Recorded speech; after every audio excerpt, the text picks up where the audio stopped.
વર્ષ 2001માં કચ્છની અંદર વિનાશક ભૂકંપ આવ્યો હતો। આ સમયે G5 કેટેગરીની ઇમારતોને તાત્કાલિક તોડી પાડવાનો હુકમ કરાયો હતો। તેમ છતાં ભુજમાં આવી 27 થી વધુ ઇમારતો છે જે હજી પણ ખખડધજ હાલતમાં છે। આ સાથે 150 જેટલી બહુમાળી ઇમારતો જેના થકી ભવિષ્યમાં મોટું નુકસાન થઈ શકે તેમ છે। આમ છતાં આ દિશામાં કોઈ જ આયોજન કરવા જવાબદાર પ્રશાસન તરફથી વિચારણા કરવામાં આવી નથી।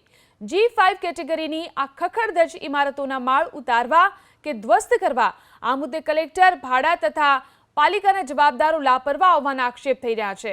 ભૂકંપ પહેલા શહેરમાં 3 થી 7 માળની 430 જેટલી બહુમાળી ઇમારતો હતી, જેમાં 89 તો ભૂકંપ સમયે જ પડી ભાંગી હતી।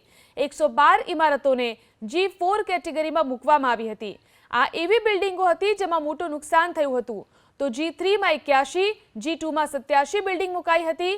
53 ઇમારતો એવી હતી જેમાં સામાન્ય તિરાડ જેવી નુકસાની હતી, જ્યારે 8 એપાર્ટમેન્ટ એવા હતા જેમાં કોઈ નુકસાની થઈ નહોતી।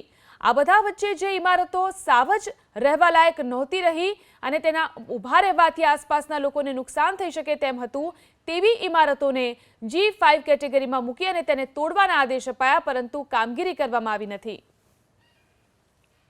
33 જેટલી બિલ્ડિંગો છે તેને 1 થી કરીને 5 સુધીના કેટેગરીના નંબર આપવામાં આવ્યા હતા, જેમાં G5ની કેટેગરી હતી ધરાવતી જે બિલ્ડિંગો હતી તેને ધ્વસ્ત કરવાની હતી। ભુજમાં આજે કેટલી બધી બિલ્ડિંગો છે જે G5 કેટેગરીની છે અને એને ધ્વસ્ત કરવા માટેની કોઈ કામગીરી કરવામાં આવતી નથી।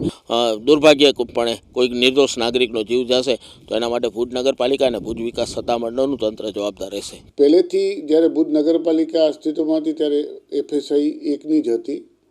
આમ છતાં આડેધડ FSI 90 મૂકીને બિલ્ડિંગો બહુમાળી બિલ્ડિંગો બની જે નિયમ વિરુદ્ધની હતી।